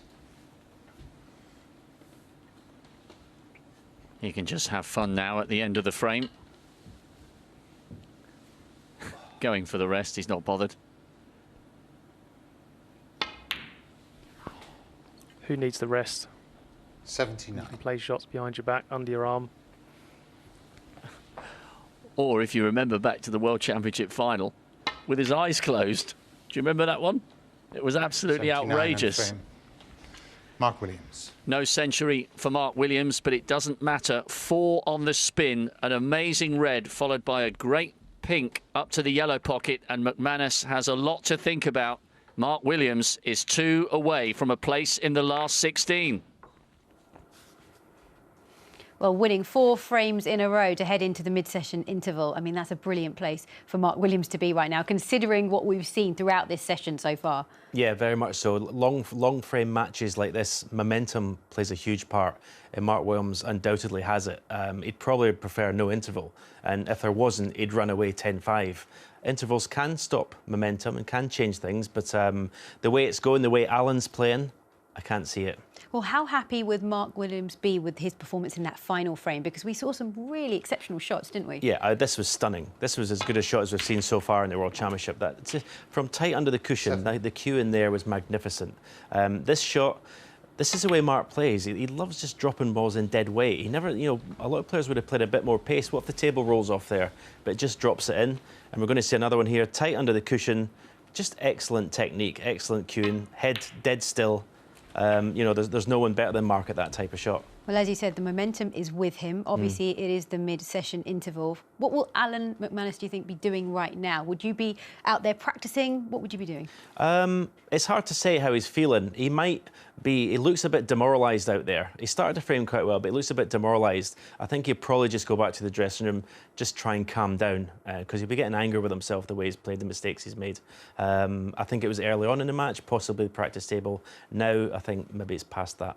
OK, well, let's reflect on some play from earlier on today. The 2015 World Snooker champion Stuart Bingham was in action against Ashley Carty. Now, Stuart led the first session by 5 frames to 4. He won the first frame of the second session with a break of 109. We're going to join play in frame 11 with John Parrott and Ken Doherty. Got to be very careful. You get a thin contact on this red that Stuart's playing here. And he has the cue ball. If that red over the corner's lined up with the green, that's a pretty good shot. And it is. Great reply. A little bit fortunate, Ken. Yeah, I think you're delighted as a player just to find that the angle to get back the ball, because it was a very fine contact on that red. But if you're an opponent like Ashley Carty coming to the table, you feel a little bit aggrieved there. That is. Stuart got a bit of luck covering that full ball, this red, because he knew he was cutting it towards that corner pocket, Stuart, and had to rely on a ball colour and a little bit of luck, and he certainly got it. Possible long pot, maybe forced into taking this, Ashley Carty. I mean, there's one shot there where he could dump the cue ball on the top cushion.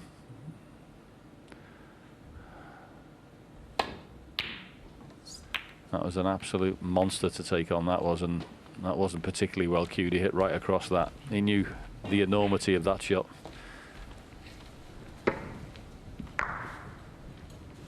Did have one shot he could have played, pushed the red up and down and left the cue ball on the top cushion there, so maybe didn't quite suss that situation out as much, but anyway, his decision to be taking that long red on. It's unusual the way he cues up, isn't he, Ashley Carty? Just doesn't cue up with the cue right below his chin. It's almost to his right cheek. Obviously very dominant on the right hand side of his right eye. Yeah.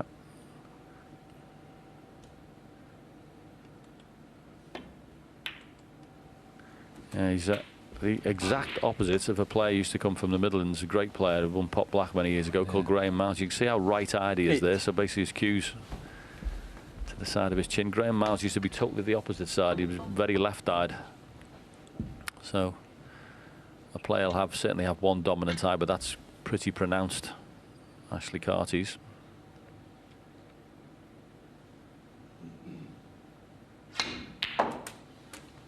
No. Excellent. That was really well cued with the rest. Plenty of work on the cue ball there. If he just stuns that in, he's too low. So that was really well played.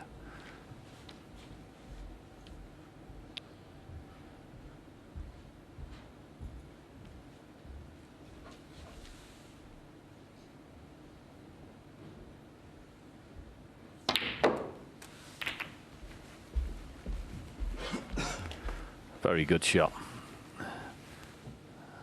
16. No messing about. Straight into the pack. Worked out perfectly.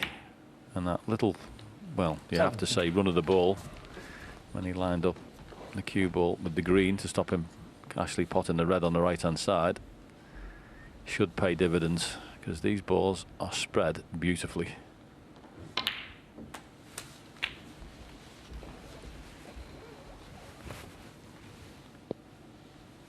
24. What? 25.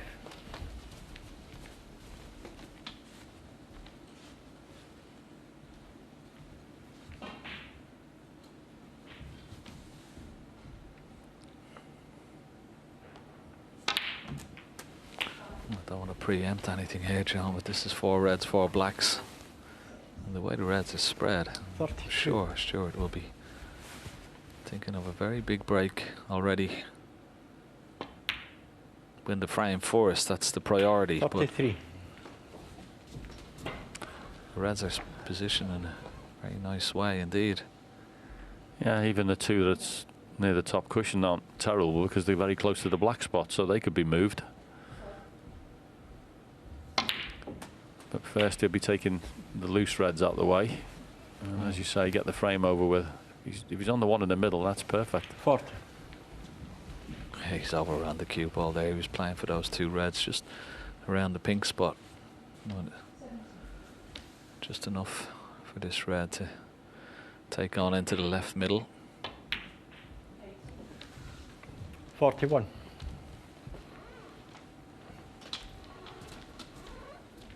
A little bit straight on the black. May have to come off the side cushion. A little bit of right hand side.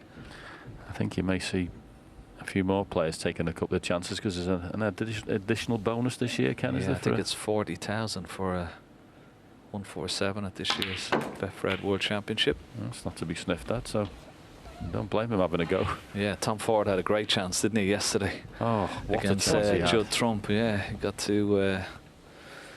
Well, he was on the 13th black, wasn't he? 49. 29.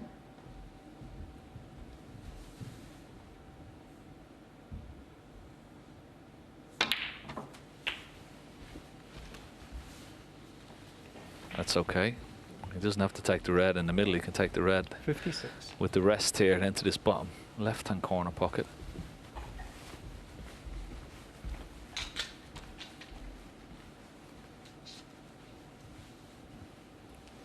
There's times like this that you do get a bit excited now as a player.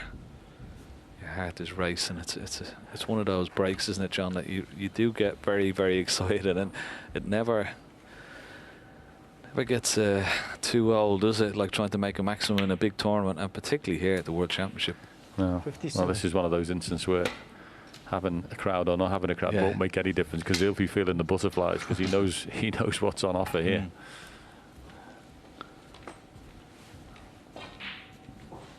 But it's one of those places, the Crucible, that when you're on like 5 reds or 5 reds, 5 blacks, the crowd, you can sense the excitement even in the crowd because they're so close to you.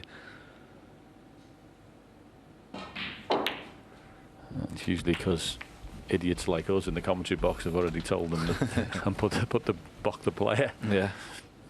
So they have a 3 pieces in. The ones who aren't aware soon become aware. But this is a Well, I've already, yeah, good chance, isn't it? yeah, it's not the worst.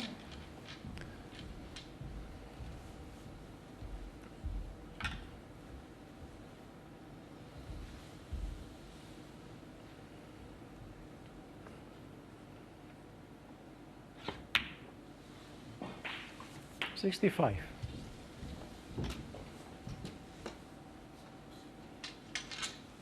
He's got a nice area to play in here. Come up table, he can land on at least 2 of the reds if he wants, one in the middle or one in the opposite corner to the black. Just that's the area to play in. So progressing very nicely. 72. And ultimately it is going to be about those 2 reds that are near the top cushion, you would think. 73. Now, has he got the angle here? Will he take a chance this time? Maybe not. Thought he was a bit straighter than that, Ken. Yeah, he has got a nice angle, I thought, just to flick the nearest red to the black, but he's not going to take it on this occasion. He needs to bounce up a little bit, doesn't want to be, wants a little angle on this red. If he's straight, okay, you could screw back. But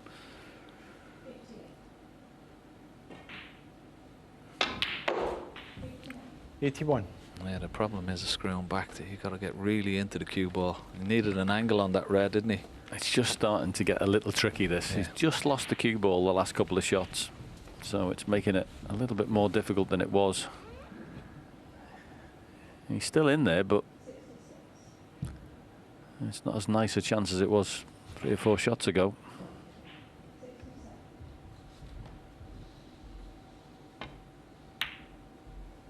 That's a lovely shot.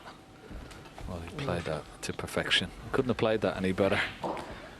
Now, these, as we well know, are not easy.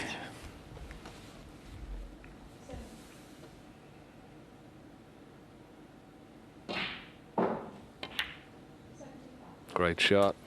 It's in 89. there.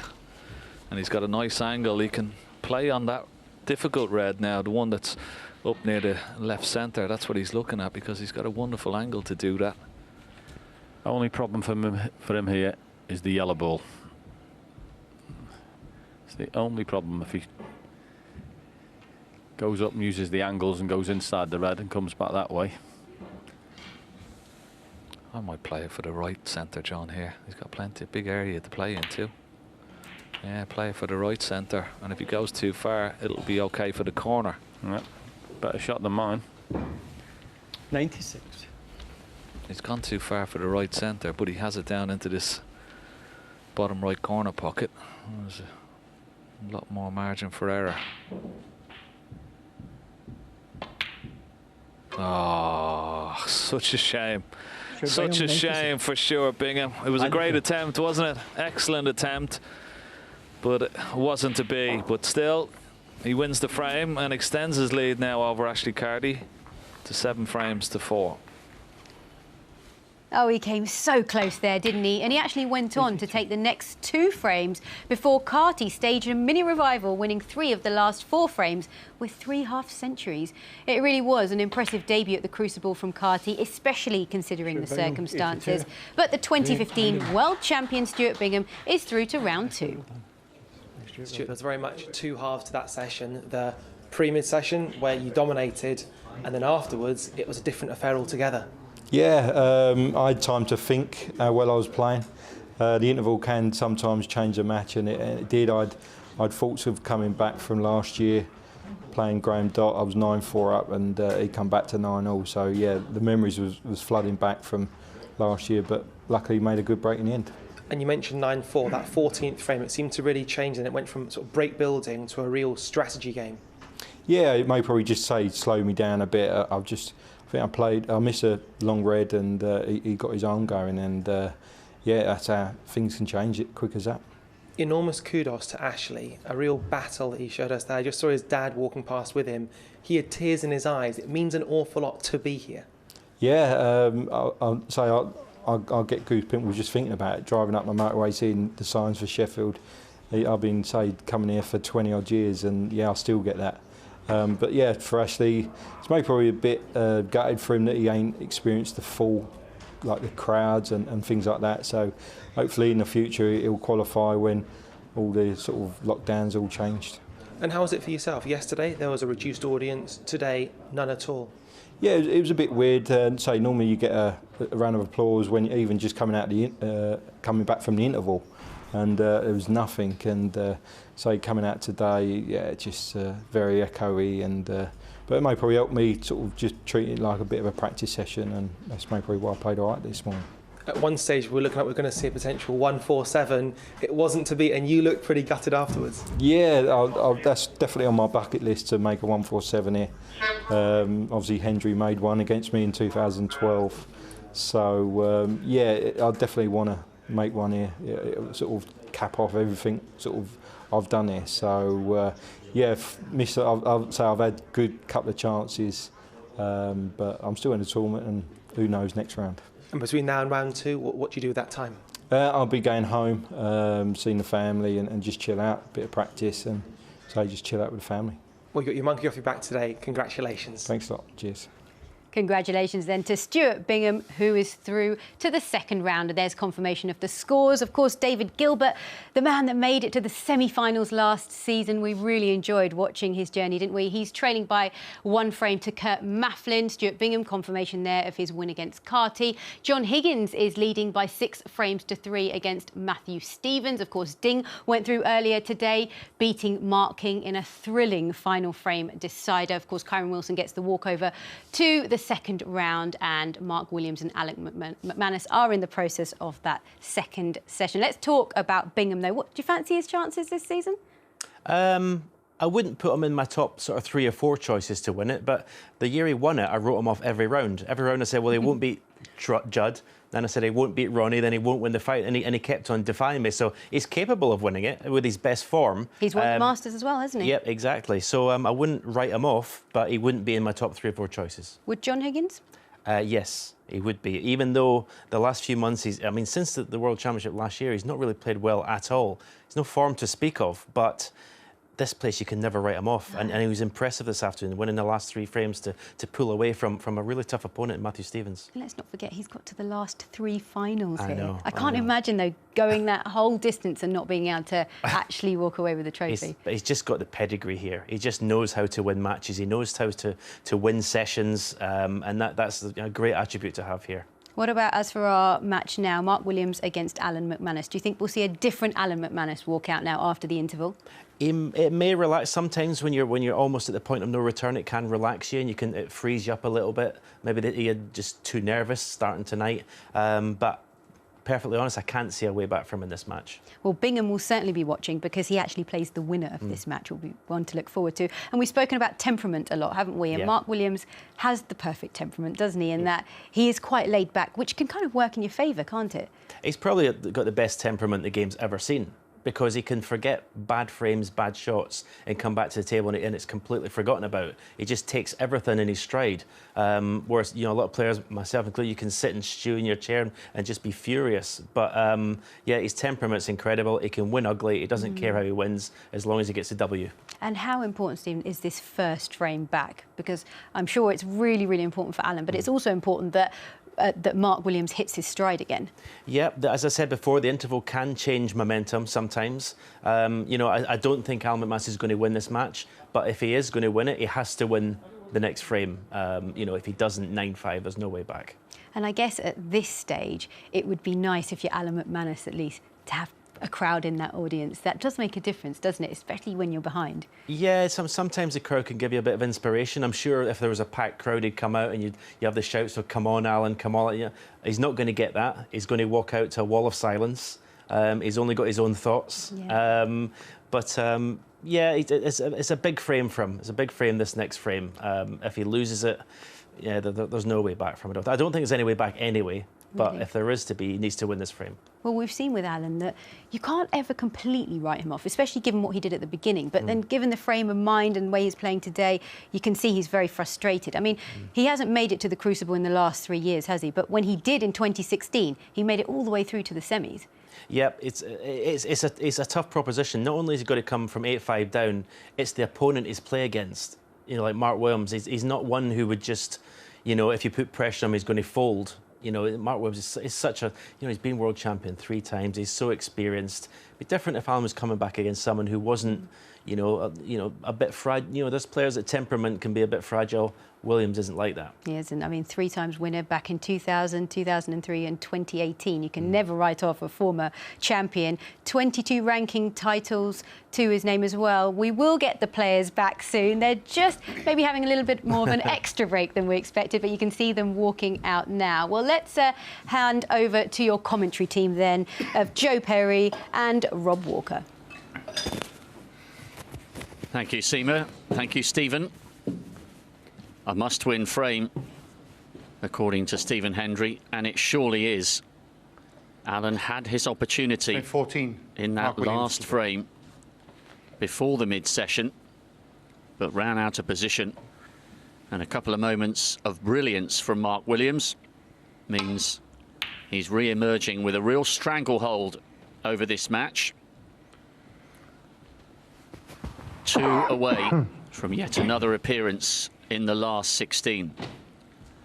I guess the big question here, Joe, and you can give us the insight as you are a world-class player, from the Alan McManus perspective, how do you force the disappointment of the preceding 4 frames out of your mind? Easier said than done, I suspect. Yeah, much easier said than done, Rob.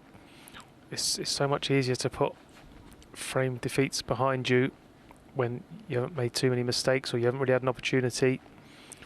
Them frames would have been really tough for Alan. He had every chance to win pretty much all of them. But, like you say, he's got no choice. He has to put them behind him. If he can, just try and get back into a zone where he was last night. He knows he's playing well. Obviously hasn't really showed that form this evening, but it is there. He's just got to find it and bring it out.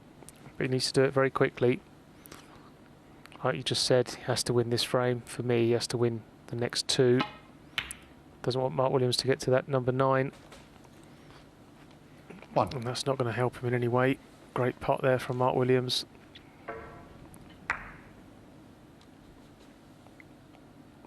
Yeah, it was a shot he could comfortably take on. For all Alan's mistakes tonight, I have to say I think Mark Williams has looked a little bit better. All right, it's not been a flurry 4. of breaks, but he has looked a bit sharp around the table, a bit more 5. focused tonight, hit the ball a bit better. I think he'd like to wrap this match up pretty quickly. He won't want any more nervy moments. Now he's sort of found his rhythm, found his form. 12. He'd like a real quick kill here. 13.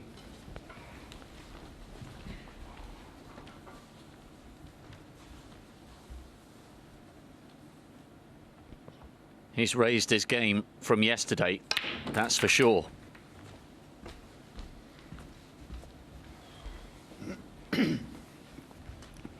Again, took the option early, so into the bunch.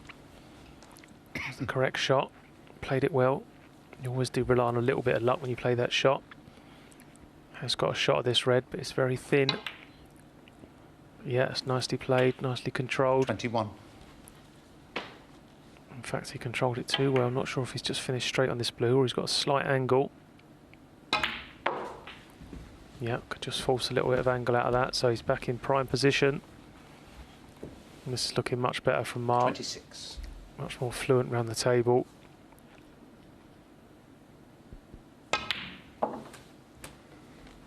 $27. He's developed this into a frame-winning chance now. Only on 27, but he's already got the ball sitting quite nicely.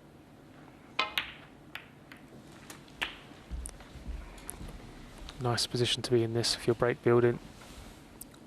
They look 34. quite tightly bunched, but as you pot one red, it will open up the path for another red. So 35. sort of thing we do in practice, little practice drills, taking the correct red in a certain order to release another one.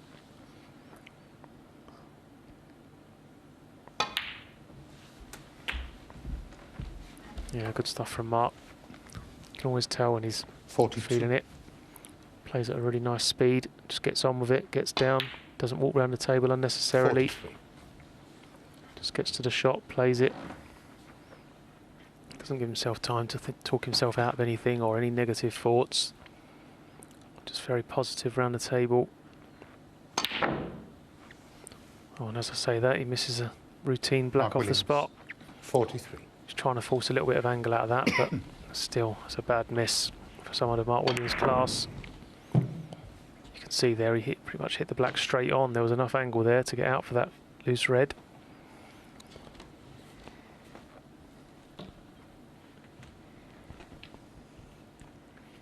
Commentator's curse there from Joe Perry.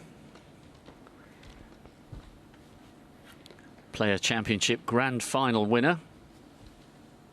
Didn't you beat a certain Mark Williams to your ranking title from 3-0 down? I did, yeah. I was going to say, and I gave him 3-0 head start. I was feeling good that day. If only I was that good. But again, same pattern carried on after the interval. Mistake from Mark Williams, not taken advantage of by Alan McManus. And Mark straight back in at the table with a decent chance. Yeah, it's been a frustrating night for Alan so far. He's had chances, just can't quite find that groove he found last night. A total contrast to the aggressive, positive play we saw from Alan last night. A great run to qualify for the Crucible. The oldest player to appear here since Steve Davis made the quarters 10 years ago. In fact, we had two 49-year-olds who made it. Anthony Hamilton, 49 and a quarter. Alan McManus, 49 and a half. Shows he's still got the hunger for the sport, but he's coming up short here against the world number 3 and 3-time world champion Mark Williams, who is absolutely in the groove and in the ascendancy here. He can sniff the winning line, and he wants to make this an early night.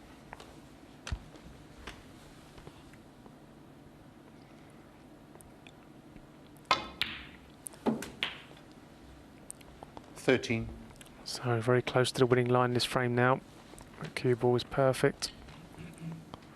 Just looking for one more red. And that's going to put him 9-5 ahead. You feel that's an unassailable lead. 80.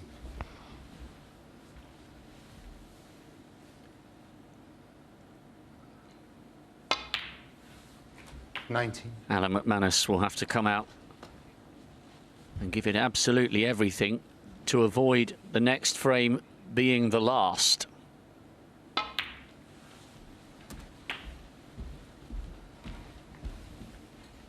Mark Williams over the line in this one. 25. 5 in a row. 26.